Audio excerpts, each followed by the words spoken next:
Sir ఇప్పుడు జీవిత రాష్ట్రాల గురించి నేను మాట్లాడుతాను. చాలా గౌరవం ఇచ్చాను ఆయనకి. ఏకే పాల్ దగ్గర నుంచి లక్ష్మీపార్తి వరకు అన్ని పార్టీలు మారారు. మూవీ ఆర్టిస్టేషన్ గురించి పడ్డారు.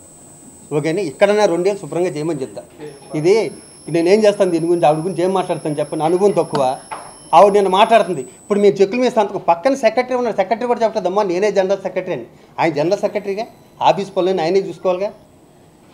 రెసిడెంట్ కన్నా జనరల్ సెక్రటరీ పోస్ట్ చాలా గొప్పది. ఇప్పుడు ఇందాక మీరు అన్నారే ఇన్సూరెన్స్ ఏం చేసినారు, జనరల్ సెక్రటరీ ఇన్సూరెన్స్ పని. ఇంకా అన్ని పనులు నేనే చేస్తాను కాబట్టి అది నేనే సమాధానం మీతో చెప్పుకోవాలి తప్పితే ఇప్పుడు జనరల్ సెక్రటరీ గారు ఆయనే అండి. ఆయనే పక్కన ఉండగా ఇప్పుడు నేను ఎలాగే చెప్పాలంటుంది ఆవిడ. ఆవిడకేమో పాపం తెలియట్లేదు జీవితకి. ఏదైనా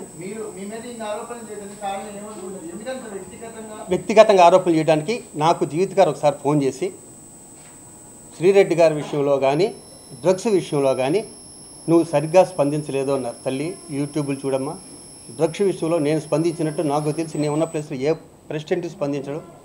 ఇదే కేబీఆర్ దగ్గర మన ఇండియా వైస్ ప్రెసిడెంట్ వెంకయ్యనాయుడు గారిని తీసుకొచ్చి ఆ రోజు ఎంతో పెద్ద ఎత్తున చేశాం ఆ రోజు. రెండోది ఏంటంటే వాళ్ళు బ్రదరే డ్రగ్స్ అమ్ముతుంటే ఇక్కడ పట్టుకున్నారని నేను పేపర్లో చూశాను, టీవీలో చూశారు. వాళ్ళు బ్రదర్ అమ్ముతుంటే మరి అమ్మేడలు నేనైతే చూడలే, నేను పేపర్లో చూసి న్యూస్ చెప్తాను. ఒక వ్యక్తి లేని వ్యక్తి గురించి నేను అసలు మాట్లాడకూడదు, పాపం కూడా. అలా నా జీవిత గారి బ్రదర్ ఇలా డ్రగ్స్ అమ్ముతుంటే చెక్ పోస్ట్లో దొరికాడని పట్టుకున్నట్టు పేపర్లో వచ్చింది, టీవీలో వచ్చింది. దాన్ని నేనేం స్పందిస్తా? పోలీసుల దగ్గర నేను తీసుకురాగల హక్కు నాకు ఉంటుందా?